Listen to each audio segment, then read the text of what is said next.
Sallallahu Sayyidina Maulana Muhammad wa ala ali Sayyidina Maulana Muhammad মরণ যেদিন আসিবে রাতে কেউ তো পারবে না মরণ যেদিন আসিবে রাতে কেউ তো পারবে না কাদারে মানুষ বহুত হবে সঙ্গে কেউ তো যাইবে না আল্লাহুম্মা সাল্লাল্লাহু আলা সাইয়্যিদিনা মাওলানা মুহাম্মদ ওয়া আলা আলি সাইয়্যিদিনা মাওলানা মুহাম্মদ। আলহামদুলিল্লাহ, লাখো কোটি শুকরিয়া সে মহান আল্লাহ তাআলার দরবারে যিনি আজকে আমাদেরকে দয়া করে মাফ করে বসন্তপুর তালিমুস সুন্নাহ হাফেজা মাদ্রাসার রেজাল্ট এবং ভর্তির আয়োজনে এনে উপস্থিত করে দিলেন। সে আল্লাহ তাআলার দরবারে শুকরিয়া আদায় করে বলে আলহামদুলিল্লাহ। আরো জোরে সোরে বলে আলহামদুলিল্লাহ। এরই পাশাপাশি নবী করিম শিরোমণি উম্মতের কান্ডার রহমতের ভান্ডার যিনি ছিলেন মক্কাওয়ালা মদিনাওয়ালা, এক কথায় যে নবীকে সৃষ্টি না করলে পৃথিবীর কোনো কিছুই সৃষ্টি করতেন না, সেই তাজদারে মদিনা দুলালে আমিনা আহমদ মুস্তাফা মুহাম্মদ মুস্তাফা সাল্লাল্লাহু আলাইহি ওয়াসাল্লামের উপরে হাজার কোটি দরুদ সালাম বর্ষিত হোক। সকল বলে সাল্লাল্লাহু আলাইহি ওয়াসাল্লাম। উপস্থিত বসন্তপুর তালিমুস সুন্নাহ হাফেজা মাদ্রাসায় আমন্ত্রিত অতিথিবর্গগণ, এরই পাশাপাশি পদ্মার অন্তরালে সর্বগুণে গুণান্বিতা সর্বশিক্ষা শিক্ষিত মা বোনেরা, এরই পাশাপাশি আজকের এই মাহতি মাহফিলের সম্মানিত সবিজ্ঞ অভিজ্ঞ সভাপতি মণ্ডলী, এরই পাশাপাশি আজকে মাহফিলের প্রধান মেহমান নাজমুস সাকিব আল্লামা আন নাজমুস সাকিব, যিনি নওগাঁ থেকে আপনাদের সামনে উপস্থিত হওয়ার প্রজ্ঞাপন দিয়েছেন। সবাইকে আমার আন্তরিক সালাম জানাই। আসসালামু আলাইকুম ওয়া রাহমাতুল্লাহি ওয়া বারাকাতুহু। উপস্থিত হাজিরিন, আজকে দেখেন বাংলাদেশের অনেক শিক্ষা প্রতিষ্ঠান আছে, কিন্তু এই শিক্ষা প্রতিষ্ঠানগুলোর মধ্যে থেকে কিছু শিক্ষা প্রতিষ্ঠান, যে শিক্ষা প্রতিষ্ঠানগুলো শিক্ষা অর্জন করলে আমাদের ইহকাল এবং পরকাল দুই দিকেই উপকার। যারা বলেন সুবহানাল্লাহ। যেমন আমি যখন তেপর দাখিল মাদ্রাসায় ভর্তি হলাম, ওখানে শিক্ষা অর্জন করার জন্য যাই, আমি আমার এক্সপেরিয়েন্স থেকে কথাগুলো বলতেছি। তেপর দাখিল মাদ্রাসায় আমি যখন ভর্তি হইলাম, আমাদের একজন শিক্ষক ছিল রেজানুল হক পিনু, তিনি তখনকার সহসভাপতি ছিলেন। তাদের বেতন ছিল না, অনেক কষ্ট করে আমাদেরকে লেখাপড়া শিখিয়েছেন। তাদের মেহনতি, তাদের কষ্টের ফলে আজকে আমরা আপনাদের সামনে এসে কথা বলতে পারতেছি। এরপরে যখন তেপর দাখিল মাদ্রাসা থেকে দাখিল পাস করার পর নওহাটা দারুস সালাম মাদ্রাসায় গিয়ে ভর্তি হলাম। ওখানে ছিলেন বুরহানুদ্দিন প্রিন্সিপাল সাহেব। উনি আমাকে শুধু একটা কথা বলতেন, বেটা তোক দিয়ে একটা কাজ সম্ভব, তোক দিয়ে একটা কাজ সম্ভব। আমি বললাম, হুজুর কি কাজ সম্ভব? হুজুর বললেন, আমি কিছু মাহফিল ধরবো, তোকে যা কিছু কথা বলতে হবে। তখন তো ধরেন তেমন কোনো এলেম আমার মধ্যে ছিল না, কেবল দাখিল পাস করে আলিমে ভর্তি হয়েছি। এমন সময় হুজুর বারবার আমাকে ইঙ্গিতটা দেয়। হঠাৎ পিল্লাপাড়ায় একটা মাহফিল হলো, হুজুর আমার নাম দিয়ে দিয়েছেন, তৃতীয় বক্তা হিসেবে নাম দিয়েছেন।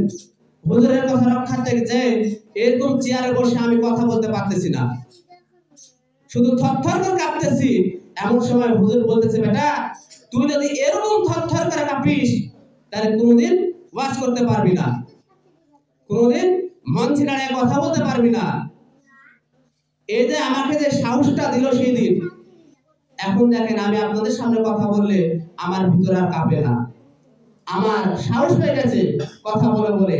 যদি আমি এই শিক্ষায় শিক্ষিত না হইতাম, মাদ্রাসার শিক্ষায় শিক্ষিত না হইতাম, তাহলে আপনাদের সামনে কোরআন হাদিস থেকে কথা বলার সামর্থ্য আমি আমিনুলের হইতো না। যাই হোক, মাদ্রাসায় পড়ালেখা করার কারণে গ্রামে অনেক মানুষের কাছে অনেক কথা শোনা লাগছে। বলে অনেকে বলে, এখনো বলে, অনেক কথা বলে। কিন্তু বাজান, মাদ্রাসায় লেখাপড়া করলে দুইটা লাভ। একটা লাভ হলো আপনি আপনার বাবা মা মারা গেলে তার সন্তান ইমামতি করতে পারবে, জানাজার নামাজে। সুবহানাল্লাহ। কি করতে পারবে? তার পিতা মাতা মারা গেলে জানাজার নামাজ পড়াতে পারবে। আল্লাহ রাব্বুল আলামিন বলছেন, তুমি পৃথিবীর জমিনে এমন একটা সন্তান রেখে আসো, এমন একটা সন্তান রেখে আসো যে সন্তান আপনার জন্য দুনিয়া থেকে দোয়া করতে পারে। সুবহানাল্লাহ। যদি কোরআনের শিক্ষা আমার মধ্যে না থাকে, হাদিসের শিক্ষা আমার মধ্যে না থাকে, আমি কি বলে দোয়া করব? কি বলে দোয়া করব আমি আল্লাহর দরবারে আর পিতা মাতার জন্য? শুধু তাই নয়, আল্লাহর নবী মুহাম্মদ সাল্লাল্লাহু আলাইহি ওয়াসাল্লাম বলতেছেন, আমার সাহাবীরা তোমরা একটা কথা পরিষ্কার করে শুনিয়া রাখো। সাহাবীরা ডাকতে বলছে, ইয়া রাসূলুল্লাহ, ইয়া হাবিবাল্লাহ, কি এমন কথা বলবেন? নবী করিম সাল্লাল্লাহু আলাইহি ওয়াসাল্লাম বলতেছে, ও সাহাবীরা তোমরা কি জানো যে আমি নবী দোয়া করলে এই দোয়া সময় তো কবুল না হতেও পারে। এক সাহাবী প্রশ্ন করতেছে, ইয়া রাসূলুল্লাহ, ইয়া হাবিবাল্লাহ, আপনি কেমন কথা বললেন? আপনার মায়ায় আপনার জন্য তো গোটা পৃথিবীকে সৃষ্টি করেছেন, আর আপনি কেমন কথা বললেন? বলে, সাহাবীরে আমি কথাটা বলেছি ইঙ্গিত দিয়ে। যেমন হলো, ধর তুমি এমন একটা কাজ করেছো যার কারণে আমি নবীও তোমার জন্য সুপারিশ করতে পারবো না। সাহাবী বলতেছে, ইয়া রাসূলুল্লাহ, ইয়া হাবিবাল্লাহ, কি এমন কাজ? রাসূল পাক সাল্লাল্লাহু আলাইহি ওয়াসাল্লাম ডাকতে বলতেছে, আমার সাহাবীরা তোমরা জেনে নাও, যখন কাল কিয়ামতের মাঠ শুরু হয়ে যাবে, আল্লাহ রাব্বুল আলামিন যখন কাহারাও ধারণ করে সিংহাসনে বসে যাবে, বিচারের সিংহাসনে বসবে, আমি নবী ছাড়া ওকালতি করার মতো কেউ থাকবে না। এমন সময় জাহান্নামের আগুনগুলো উত্তাপ হয়ে যাবে। এই জাহান্নামের আগুনের জিহ্বা বড় হয়ে যাবে। জাহান্নামের আগুন আল্লাহর কাছে ফরিয়াদ করে বলবে, আল্লাহ গো, আমার ক্ষুধা লেগেছে, খাইতে দাও, আমার ক্ষুধা লেগেছে, খাইতে দাও। এমন সময় আল্লাহ রাব্বুল আলামিন, যাও, যাকে ভাবে পাকড়াও করো, তোমার ক্ষুধা নিবারণ করো। এই জাহান্নামের আগুনগুলো একে একে মানুষ ধরবে আর জাহান্নামের ভিতরে নিক্ষেপ করবে, একে ধরবে আর জাহান্নামের ভিতরে নিক্ষেপ করবে। কিছু সংখ্যক বান্দার কাছে গিয়ে এই জাহান্নামের আগুন থেমে যাবে। আল্লাহ রাব্বুল আলামিন জিজ্ঞেস করবে, এ জাহান্নামের আগুন, তুমি থেমে গেলে কেন? তুমি থামলে কেন? পাকড়াও করো, তোমাকে অর্ডার দেওয়া হয়েছে, তুমি যাকে পারবে পাকড়াও করো, তোমার ক্ষুধা নিবারণ করো। এমন সময় জাহান্নামের আগুন ডাকতে বলবে, ও মাবুদ, আমি এতক্ষণ অনেক মানুষকে পাকড়াও করেছি, অনেক মানুষকে আমার জাহান্নামের মধ্যে নিক্ষেপ করেছি, কিন্তু এই লোকগুলোর কাছে এসে, এই মানুষগুলোর কাছে এসে আমার জাহান্নামের আগুন কোনো কাজ করতেছে না। নবী বলতেছে, ও সাহাবীরা শোনো, যখন জাহান্নামের আগুন আর কাজ করবে না, তখন আল্লাহ পাক জিজ্ঞেস করবেন, ও জাহান্নামের আগুন, থামলে কেন? তুমি ধরো। জাহান্নামের আগুন বলতেছে, না, আমার এত শক্তি শক্তি, আমার এত আগুনের তাপ, আমি কাউকে আর পাকড়াও করতে পারতেছি না। আল্লাহ বলবো, ওরে জাহান্নামের আগুন, তুমি জানো না ওই বান্দারা দুনিয়ায় কোন মাহফিলে বসে কান্নাকাটি করেছে, আর কান্নাকাটি করার পরে তার চোখের পানিগুলো আমি একটা পেয়ালার মধ্যে জমা করে রাখছি, আর এখন যখন তুমি তাকে পাকড়াও করতে গেছো, এই পাকড়াও করতে যাওয়ার কারণে আমি ওর জাহান্নামে ওর চোখের পানিগুলো তার কাছে ফেরত দিয়ে দিয়েছি। এই চোখের পানি তোমাকে বাধা দিয়েছে। জোরে বলেন সুবহানাল্লাহ। কি বলতেছে? যে আমরা দুনিয়ার বুকে যেসব মাহফিলে বসে, মসজিদে বসে, নামাজে বসে যে কান্নাকাটি করছি, এই চোখের পানিগুলোর এত মূল্য যে চোখের পানিগুলোকে জাহান্নামের আগুন স্পর্শ করতে পারে না। জাহান্নামের আগুনগুলো স্পর্শ করতে পারে না। তাই বলতেছি বাজার, আজকে বসন্তপুর, এক সময় আমরা অনেক মূর্খ ছিলাম, আমরা ইসলাম সম্পর্কে তেমন কিছু জানতাম না।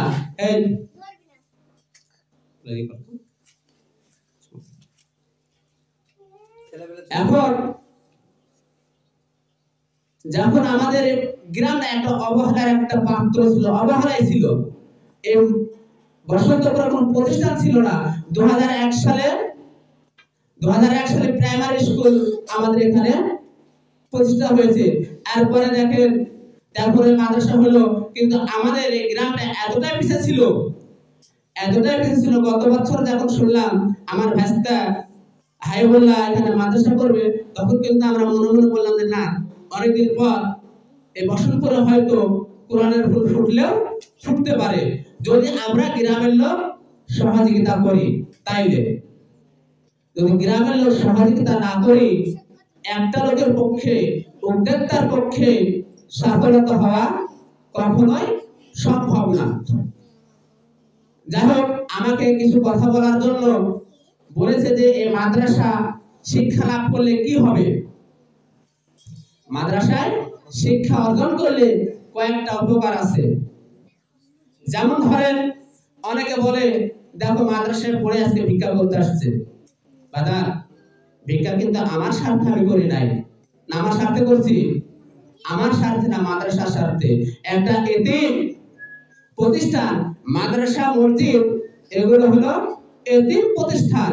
এই এতিম প্রতিষ্ঠানে যদি আমি আপনার কাছে হাত পাতি, এই হাত বিফলে যাবে না।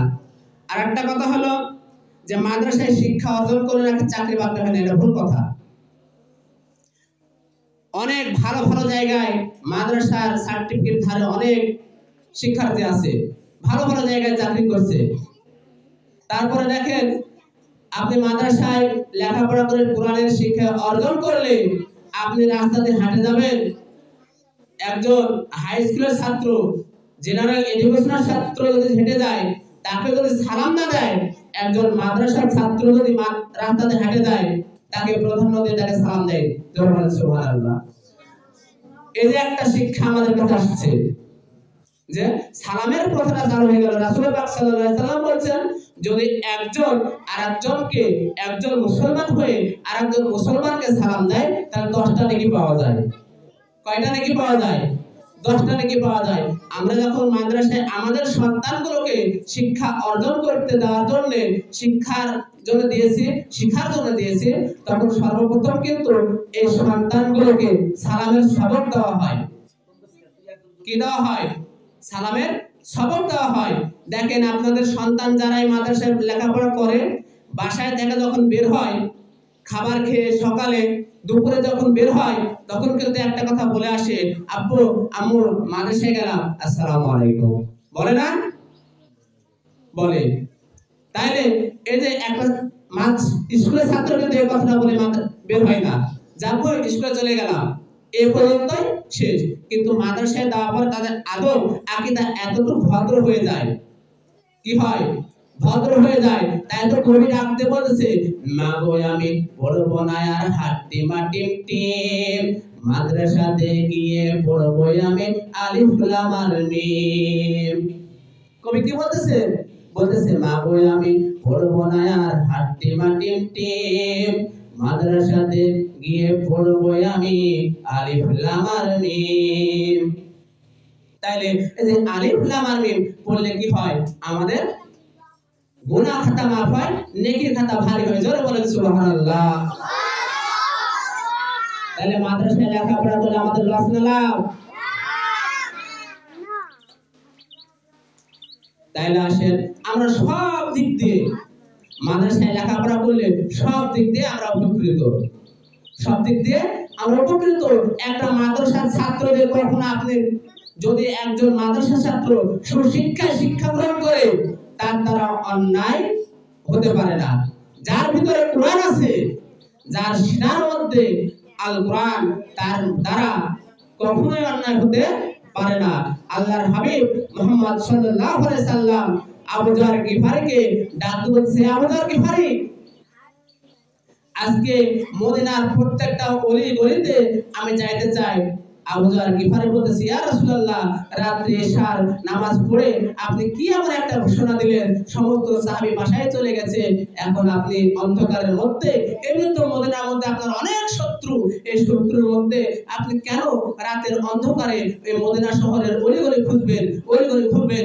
এখন রাসূল পাক সাল্লাল্লাহু আলাইহি ওয়াসাল্লাম বলতেছে, আবু যর গিফারি, তুমি জানো না আমার এই মদিনার মধ্যে এমন কিছু প্রেমিক আছে, এমন কিছু প্রেমিক আছে, তাদের সাথে আমি রাতের অন্ধকারের মধ্যেই সাক্ষাৎ করতে চাই। এমন সময় আনসারের গলির কাছে চলে গেছেন। আনসারী রাতের মধ্যে কোরআন শরীফ পড়তেছেন, কোরআন শরীফ পড়তেছে। রাসূল পাক সাল্লাল্লাহু আলাইহি ওয়াসাল্লাম তার বাড়ির পাশে দাঁড়িয়ে দাঁড়িয়ে কোরআন শরীফ শুনতেছেন। এমন সময় আনসারের চোখে ঘুম ঘুম ভাব চলে আসছে। আনসারের মধ্যরাতে কোরআন শরীফ তেলাওয়াত করে রেখে তাহাজ্জুদের নামাজ পড়ে ফজরের নামাজ পড়ার জন্য মসজিদে নববীর মধ্যে চলে আসছে। যখন মসজিদে চলে আসছে, ফজরের নামাজ শেষ হয়ে গেছে। নবী করিম সাল্লাল্লাহু আলাইহি সাল্লাম সালাম ফিরিয়ে বলতেছে, আমার শেষ সাহাবী আনসার আমার এই মজলিসের মধ্যে, জামাতের মধ্যে আসো নাকি? এখন এই সাহাবী ভয়ে কুকড়া লেগে গেছেন, কুকড়া শুকড়া হয়ে ডাক দিয়ে বলছে, ইয়া লাব্বাইক ইয়া রাসূলুল্লাহ, লাব্বাইক ইয়া রাসূলুল্লাহ, আমি আনসারী আপনার দরবারে হাজির। ইয়া রাসূলুল্লাহ, আমার কি কোনো ভুল হয়েছে? আমার কি কোনো অপরাধ হয়েছে? আনসার কুকড়া লেগে গেছে ভয়ে। শুধু রাসূল পাক সাল্লাল্লাহু আলাইহি সাল্লাম বলেছেন যে আমার সেই সাহাবী আনসারী এখানে আছে নাকি? এই কথাটা বলার জন্য দেখেন নবীর প্রেম তার মধ্যে কতটুকু ছিল। কিন্তু এখন নবী করিম সাল্লাল্লাহু আলাইহি ওয়াসাল্লাম বলতেছে, হে আনসারী, তুমি যে রাতের বেলা কোরআন কারীম তেলাওয়াত করতেছিলে, তুমি কি জানো যদি আল্লাহর নবী তোমার দরজার সামনে দাঁড়িয়ে থাকতো, তুমি কি কোরআন শরীফ তেলাওয়াত বাদ দিয়ে ঘুমাইতে পারতে? আনসারী ডাকতে বলতেছে, ইয়া রাসূলুল্লাহ, ইয়া হাবিবাল্লাহ, ওই আল্লাহর কসম করে বলি, যদি জানতাম আমার নবী আমার দরজার সামনে এসে সারা রাত্রি জাগরণ করে দাঁড়িয়ে আসার কোরআন শরীফ তেলাওয়াত করতেছে, আমি কখনোই ওই বিছানার মধ্যে পিঠ লাগাইতাম না। রাসূল পাক সাল্লাল্লাহু আলাইহি সাল্লাম বলছেন, আনসার রে, তুমি যখন সুমধুর কণ্ঠে কোরআন শরীফ তেলাওয়াত করতেছিলে, আমি নবী স্বয়ং তোমার দরজায় দাঁড়িয়েছিলাম। জোরে বলেন সুবহানাল্লাহ। আনসার সাহাবী অধর নয়ে কান্না শুরু করে দিয়েছেন আর বলতেছে, ইয়া রাসূলুল্লাহ, আমার তো তাইলে অনেক বড় ক্ষতি হয়ে গেছে। আল্লাহর নবী আমার বাড়ির সামনে আমি তার মেহমানদারি করতে পারিনি। কি বলতেছে? নবী করিম আমার বাড়ির দরজায়, কিন্তু আমি তার মেহমানদারি করতে পারিনি। আমি কোরআন কারীম তেলাওয়াত না করে আমি ঘুমের মধ্যে চলে গেছি। যদি কোরআন কারীম তেলাওয়াত করতাম, আমার নবী সমস্ত কোরআন তেলাওয়াত শুনতে তো, আর নবী কোরআন শোনা মানে আমার জন্য জান্নাত। জোরে বলেন সুবহানাল্লাহ।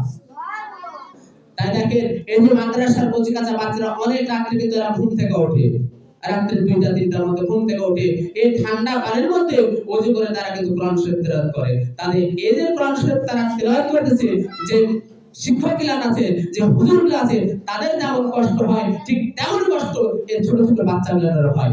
যারা এখানে হেফজ করতেছেন তাদেরকে জিজ্ঞাসা করবেন যে কোরআন কারীম শিক্ষা করার কারণে তাদের কত কষ্ট করতে হয়। আমরা তো শীতের মধ্যে 8-10টা ল্যাপ গায়ে ঘুমাই, শীতের মধ্যে আমরা সুন্দর করে খাটের উপরে ঘুমাই, এই ফুলের মধ্যে তাদেরকে ঘুমাইতে হয়।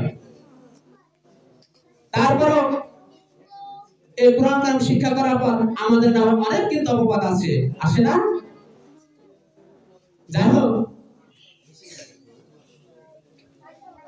এই যে কোরআন কারীম শিক্ষার একটা জায়গা, আমাদের এখানে পছন্দ হয়েছে বলে হয়েছে, হয় নাই।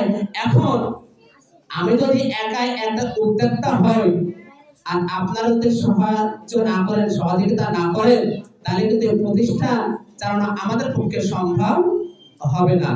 তাই আমরা দলমত নির্বিশেষে একটা কথাই আপনাদের কাছে আকুল আবেদন, আপনাদের কাছে আকুল আবেদন, কোরআন কারিমের মধ্যে 82 জায়গায় যেমন নামাজের কথা বলা হয়েছে আকিমুস সালাত বা আতিউজ যাকাত, তেমনি তার পাশাপাশি বলা হয়েছে যাকাতের কথা বলা হয় না?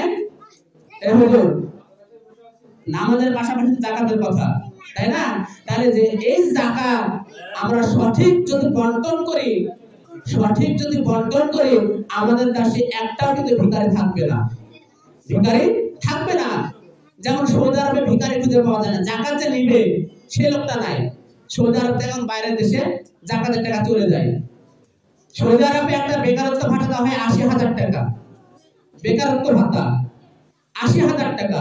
কিন্তু আমাদের দেশে আমরা এখনো হাত পেতে খাই। কিন্তু কি কারণে খাই? আমরা যাকাতের সঠিক হিসাবটা করি না। তাই এখন দেখেন, আমরা যাকাতের টাকা, জমির ধানের ওষুধ যদি ঠিকভাবে দিই, তাহলে কিন্তু আমাদের এই ক্ষতিগুলো হয় না। যেমন এই মাদ্রাসাটা পরিচালনা করতে গিয়ে আমাদের অনেক বাধা হয়েছে, বাধা বিভিন্ন হচ্ছে।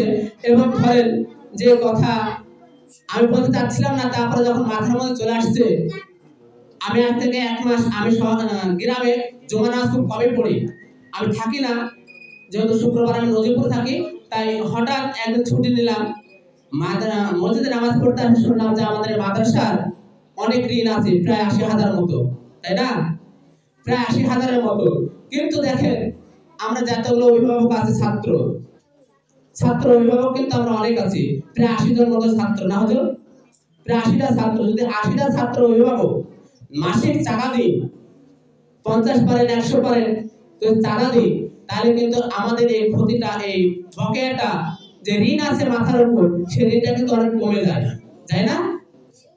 আবার দেখেন যে আমরা যে আলু করে, ধান করে, বিভিন্ন চাষাবাদ করি, এই চাষাবাদের আপনাদের কাছে জুলুম না, এই চাষাবাদ থেকে আমরা যে ওষুধটা দিই, সেই ওষুধটা কিছু অংশ যদি আমরা এই এতিম মাদ্রাসা ছাত্রদের জন্য, এই মাদ্রাসার জন্য দিই, আমাদের কোনো ক্ষতি হবে? আমাদের কোনো ক্ষতি হবে না। যেহেতু নামাজ যেমন 82 জায়গায় বলা হয়েছে, তার পাশাপাশি যাকাতের কথাও বলা হয়েছে। তাহলে যাকাতটা যদি আমরা সঠিকভাবে দিয়ে দিই, তাহলে আমাদের মাদ্রাসার 80,000 টাকা যে ঋণ আছে, এই ঋণটা থাকবে না। যেহেতু আজকে দেখছি যে আমরা অভিভাবকদের পিতার চাইতে মাতারাই বেশি আসছে,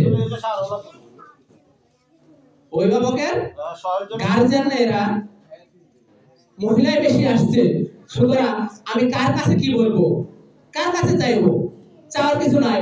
কিন্তু এই যে মহিলারা যারা আসছেন, আমার কথাটা শুনতে পাচ্ছেন, আপনারা একটু বাসায় গিয়ে আলোচনা করেন যে আমরা প্রতিটা মাসে বাচ্চার বেতন হয়তো 500 টাকা দিই, তাই না? বেতন 500 টাকা দিই তার শিক্ষার জন্য। কিন্তু যে মাদ্রাসার একটা ঋণ হয়ে গেছে 80,000 টাকা, এই মাদ্রাসার ছেলে মেয়ের উপরে ঋণের বোঝা না রেখে আমরা যদি প্রতিটা মাসে 400 টাকা বেতন, 400 টাকা বেতন হয়তো আর 100 টাকা বেশি দিয়ে 500 টাকার মাসিক একটা চাঁদা যদি দিতে পারতাম, তাহলে হয়তো এই ঋণটা থাকতো না, তাই না? যাই হোক, আমি অনেকগুলো কথা বলেছি। মাদ্রাসায় শিক্ষা লাভ করলে কি হয়, মাদ্রাসায় শিক্ষা লাভ করলে কি হবে, এই অনেকগুলো কথা বলেছি। আরেকটা কথা বলে আমি এটা তার আমার কথা, যেহেতু সময় 10 মিনিট। এখন ধরেন যে কোরআন কারীম শিক্ষা গ্রহণ করলে আমি যেমন পড়ছি, আউযু বিল্লাহি মিনাশ শাইতানির রাজিম, বিসমিল্লাহির রহমানির রহিম, আলহামদুলিল্লাহি রাব্বিল আলামিন, আর রহমানির রহিম, মালিকি ইয়াউমিদ্দিন, ইয়্যাকা না'বুদু ওয়া ইয়্যাকা নাস্তাঈন, ইহদিনাস সিরাতাল মুস্তাকিম, সিরাতাল লাযীনা আন'আমতা আলাইহিম গায়রিল মাগদুবি আলাইহিম ওয়ালাদ দাল্লিন। আমিন। এই সূরাটার মধ্যে 128 খানা অক্ষর আছে, সরি 124টা অক্ষর আছে। এই যে 124টা অক্ষরে যদি হুজুরা বলেন যে একটা অক্ষর পাঠ করলে 10টা নেকি, তাহলে 124টা অক্ষর আমি তেলাওয়াত করলাম, কয়টা নেকি হলো? তাহলে এই যে আমরা নেকির হিসাব করি, কিন্তু শুধু কোরআন কারীম শিক্ষা করে আমি পকেটের মধ্যে ভরে রাখলাম তাহলে কিন্তু হবে না। কোরআন কারীম শিক্ষা করে পকেটের মধ্যে ভরে রাখলাম সেটা কিন্তু হবে না। তাই আপনাদের কাছে আমার আকুল আবেদন,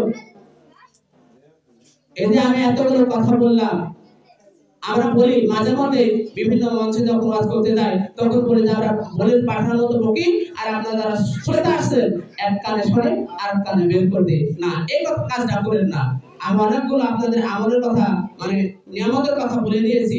দেখেন রাসূল পাক সাল্লাল্লাহু আলাইহি সাল্লাম যেমন ভাবে তার সাহাবীদের সাথে মিশেছেন, ঠিক তেমনি ভাবে রাসূল পাক বলছেন যারা কোরআনের সাথে সম্পর্কিত রাখে, হাসান হুসাইনের সাথে সম্পর্কিত রাখে, আমি রাসূল পাক আমার একটা আঙ্গুল যেমন আছে তার পাশে আরেকটা আঙ্গুল আছে, সেরকম ভাবে আমি কোরআনের প্রেমিকদেরকে নিয়ে জান্নাতে যাব। জোরে বলে সুবহানাল্লাহ। তাহলে এই যে হুজুররা দিন রাত মেহনতি করতেছেন আমার আপনার সন্তানকে কোরআনের শিক্ষায় শিক্ষিত করার জন্য। তাই আসেন আমরা সমস্ত কিছু দ্বিধাদ্বন্দ্ব ছেড়ে আমি আপনি সবার কাছে আমার একটাই আকুল আবেদন, আমাদের সন্তানকে এই কোরআনের মাদ্রাসায় ভর্তি করব।